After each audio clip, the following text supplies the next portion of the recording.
여러분 안녕하세요. 커맨닷컴에서 정보와 리뷰를 전다는 정보행입니다. 자, 오늘은 여러분들께 이렇게 화이트 컨셉의 제품을 가지고 나오게 되는데요. 가성비 유저 말고도 요즘에 이렇게 갬성을 찾는 이런 유저분들이 늘어나기 때문에 오늘은 화이트 제품은 어떤 부품들로 구성이 되었는지 한번 만나보도록 하겠습니다. 자, 그럼 시작하기 전에 구독과 좋아요, 그 다음에 알람 설정까지 부탁드릴게요. 렛츠 고!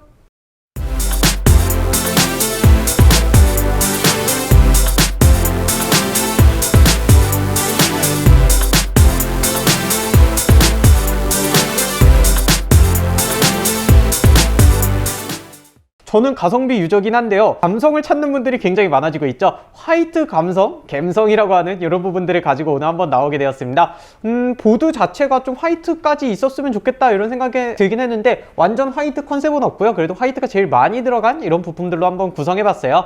금액보다는 컨셉형으로 여러분들이 만나볼 수가 있을 것 같은데요, 어떤 부품들로 구성이 되었는지 한번 여러분들과 만나보도록 하겠습니다. 기가바이트의 B550 보드를 탑재를 했는데요, 이렇게 보시면은 내부가 화이트 부분이 많은 이런 보드를 볼 수가 있습니다. 자, 바로 탑재된 보드는요, 여기 보이시는 기가바이트의 B550 비전 D라는 모델입니다. 금액 자체는 조금 높기는 해요. 그래도 이런 감성적인 부분을 생각하고요, 해외에서도 비싸게 판매되는 모델인 만큼 국내에서도 판매가 된다 이렇게 보시면 될 것 같고요. B550인데 X570을 넘어설 만한 재원을 가지고 있습니다. B550 비전 D 보드를 보면서 먼저 생각이 드는 건요, 처음에 딱 뜯자마자 와, 이쁘다, 어마어마하다 이런 생각이 들거든요. 왜냐면요, 이 포트 자체도 굉장히 많이 구성이 되어 있고요, 군데군데 신경을 많이 쓴 모습을 볼 수가 있습니다. 일단은 이 제품을 딱 보게 되면요, 후면부에 USB 천국입니다. 후면 포트를 보시게 되더라도요, USB가 엄청 많아요. 굉장히 많은 걸 볼 수가 있습니다. 기가비트 랜도 두 개나 위치하고 있다는 게 굉장히 특징적인 부분이거든요. X570 보드로 넘어가더라도 두 개를 넣는 거는 흔치는 않은 부분이에요. 서버급 보드 정도 가야 많이 볼 수 있는 내용이라고 저는 생각을 하거든요. 그래서 일반적인 유저가 이렇게 두 개를 쓸 일이 있을까? 이런 생각이 들긴 해요. 그래도 안정성을 높였다 이런 부분에서 굉장히 칭찬할 만하다 말씀을 드리고 싶고요. 그리고 이렇게 후면부 포트에는 당연히 무선 램까지 지원이 되는 것도 볼 수가 있습니다. SPDIF 광 출력 단자까지 있는 거 보면은 괜찮다 이렇게 생각이 드시죠? 아니면 이 정도는 해줘야 되지? 이런 생각이 드시나요? 내부 보드가 굉장히 화이트 톤으로 구성이 되어 있습니다. 전원부 방열판도 흰색으로 되어 있고 은색 부분으로 되어 있고 이렇게 굉장히 깔끔한 모습을 볼 수가 있고요. 그 다음에 여기 있는 칩셋의 방열판 부분도 화이트로 되어 있기 때문에 굉장히 깔끔한 모습을 볼 수가 있습니다. 전원부 페이지 자체가 일단 B550보다 훨씬 높아요. 12+2 페이지, 오버클럭을 위한 거의 보드다 이렇게 생각이 들 정도로 X570 보드랑 비슷한데요, 기가바이트에서 나오는 X570 보드 중에서 어로스 엘리트가 있고요, 어로스 프로가 있고요, 어로스 마스터 뭐 이런 식으로 있는데 정확히는 어로스 프로랑 마스터 정도 사이에 있다고 저는 보여지거든요.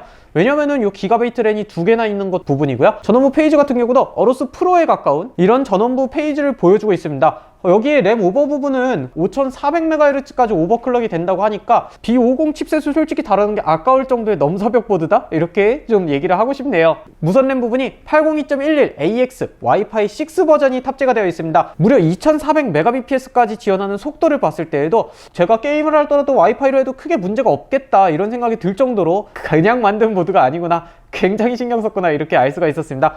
게다가 이 와이파이 안테나 자체가 어마어마하지 않나요? 와이파이 수신율도 떨어지는 걸 걱정하지 않으셔도 될 것 같다 이런 생각이 드는 부분이었습니다. 아쉬운 점을 얘기하자면요, 일단 와이파이 선이 안에서 보입니다. 전체적으로 많은 포트들이 있는데 오히려 USB-C 타입 전면부 포트가 빠졌다는 게 조금은 아쉬운 부분이라고 볼 수가 있을 것 같아요. 최근에 좀 고가형 케이스들에서 많이 늘어나면서 밀고 있는 추세인데 이렇게 고급형 보드인데 C 타입이 좀 없다는 거, 이거는 조금 아쉽지 않나 이런 생각이 드는 부분입니다. 그래도 후면부에는 C 타입이 두 개나 지원되는 건 여러분들 참고해 주시면 될 것 같네요. 그리고 또 뭐 다른 부분으로는 PCI 4.0을 지원하기 때문에 좋은 속도가 나올 수가 있다 이렇게 보시면 될 것 같네요. B50 보드에서의 특징 이렇게 알아봤습니다. 자, 그러면은 제가 좀 전에 PCI 4.0이라고 말씀드렸잖아요. 여기에 탑재되어 있는 지금 그 SSD는요, PCI 4.0이 지원되는 어로스 젠4 SSD가 탑재가 되어 있습니다. 일단 500GB로 탑재를 했거든요. 굉장히 딱 보자마자 이렇게 어로스 감성을 딱 담고 있는 SSD인데요. 자, 재원을 한번 보도록 할게요. 물론 1테라나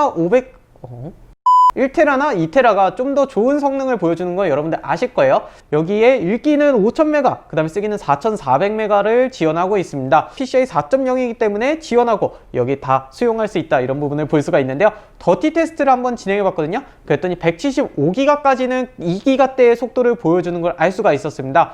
175기가가 넘어감으로써는 이제 300메가대로 떨어지는 걸 볼 수가 있는데요. 일반적인 SATA SSD 생각하면은 더티 테스트를 했을 때 훨씬 더 낮은 용량, 뭐 한 80기가대에서 속도가 확 떨어지더라도 100메가 막 이런 식으로 떨어지는 거 봤을 때는 괜찮다 이렇게 생각이 듭니다. 아무리 떨어지더라도 일반 SATA적인 속도는 거의 보장이 된다 이런 느낌으로 볼 수가 있잖아요. AS가 무려 5년이나 되고 그 다음에 D램이 무려 1기가나 탑재가 되어 있기 때문에 여러분들이 SSD가 조금 더 비싸더라도 PCIe 4.0의 속도를 확실하게 느끼고 싶다면은 이 어로스 젠4 SSD를 써보는 것도 괜찮을 거라고 생각이 듭니다. 자, 그렇다면 이제 또 가장 많이 보이는 게 여러분들 뭘까요? 그래픽카드죠. 그래픽카드는 바로 또 비전 시리즈로 준비했습니다. 비전 RTX 3070 제품으로 준비를 해봤습니다. 여러분들 기가바이트의 RTX 3070 게이밍 제품이 있죠. 이 게이밍 제품과 비슷한 컨셉의 외관만 좀 바뀌었다라고 저는 보여지고 있거든요. 70만원대가 좀 넘어가는 일반적인 3070보다는 조금 비싼 모습을 보여주긴 하지만 타 제품이 뭐 1770, 1750 이 정도의 부스트 클럭을 보여주는 반면에 여기 있는 기가바이트 RTX 3070 기존 모델 같은 경우에는 1815의 부스트 클럭을 보여주는 걸 알 수가 있습니다. 그래서 발열을 줄이기 위함인지 쿨링팬이 80mm짜리 3개가 장착이 된 걸 볼 수가 있어요. 거기다가 3개의 팬이 이렇게 가운데 있는 팬과 양쪽 끝에 있는 팬이 방향이 다르게 돌기 때문에 바람의 순환을 조금 더 원활하게 한다 이렇게도 얘기를 해주고 있는데요. 오, 일리가 있네 이런 생각이 들더라고요. 그리고 나서는 이제 커버를 전체적으로 화이트 컨셉으로 이렇게 덮은 걸 볼 수가 있습니다. 여기 있는 기가바이트 로고에는 불이 들어오는 것도 볼 수가 있습니다. 여기 방열판 부분은 실버 느낌으로 되어 있어서 정말 시원시원하다 이런 느낌도 받을 수가 있고요. 여기에는 스크린 쿨링이라고 해서 이렇게 구멍이 뚫려 있어가지고 조금 더 바람이 원활하게 빠져나갈 수 있게 구성이 되어 있습니다. 자, 이렇게 구성된 제품으로 한번 게임을 플레이해보면서 소음은 어떤지, 그 다음에 발열은 어떤지 이렇게 한번 만나보도록 하겠습니다. 일단 배그를 한번 플레이해봤거든요. 제가 좀 어떻게 보면 화이트 컨셉을 맞추려다 보니까 저렴한 제품이 들어가긴 했어요. 게임 프레임은 초반에는 한 200프레임대를 보여주고 있었고 후반부로 넘어갈수록 160에서 170프레임을 보여주긴 했는데요. 이 상태에서 제가 이렇게 열화상 카메라로 온도를 측정해봤거든요. 전원부 온도는 50도에도 채 못 미치는 부분을 볼 수가 있었고요.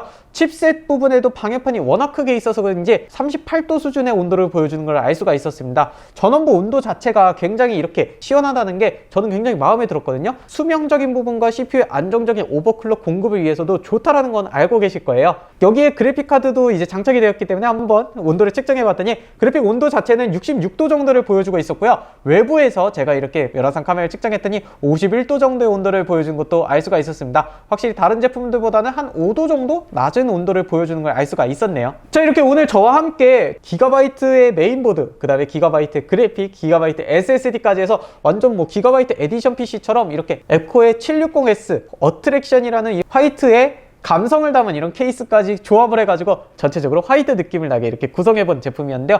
일단은 그래픽카드 자체는 굉장히 뭐 금액 차이가 크지는 않기 때문에 화이트 컨셉을 위해서 구매할 만하다, 투자할 만하다. 왜냐면 성능도 조금 더 높잖아요. SSD 같은 경우도 PCIe 4.0을 지원하는 속도까지 생각을 한다면 이렇게 방열판이 달려있는 메인보드에 장착을 하면 확실히 더 높은 속도를 보여준다. 더티 테스트에서도 굉장히 좋은 성능을 보여주었다. 이런 부분을 알 수가 있었습니다. 가장 아쉬운 부분이 메인보드긴 해요. 메인보드가 좀 비싸긴 한데 그래도 이 감성적인 부분, 듀얼랜 이런 부분들 전체적으로 다 따져서 이 칩셋을 빼고 구성만 다 본다면 엑소 570을 뛰어넘을 만한 구성이라고 보여지거든요. 이 전체적인 조합을 생각한다면 화이트 컨셉으로 유지하신다고 하면은 여러분들이 하나씩 골라볼 만한 제품이지 않을까 이런 생각이 듭니다. 메인보드는 지금 보니까 약간 품절 상태라서 확보되는 시점에 통해서 여러분들 구매하시면 될 것 같고요. 많은 분들이 찾고 있고 여기에 대해서 평 자체가 좋기 때문에 메인보드도 여러분들이 고려해보면서 한번 구매해보시면 될 것 같습니다. 자, 오늘 이렇게 여러분들과 함께 기가바이트 제품을 통해서 화이트 컨셉 제품 한번 만나봤는데 어떠셨나요? 이 제품에 대해서 마음에 들었던 부분을 아래 리플로 이메일 주소와 함께 남겨주시면요, 저희가 추첨을 통해서 5분께 그래픽카드 지지대 보내드리도록 할 테니까요,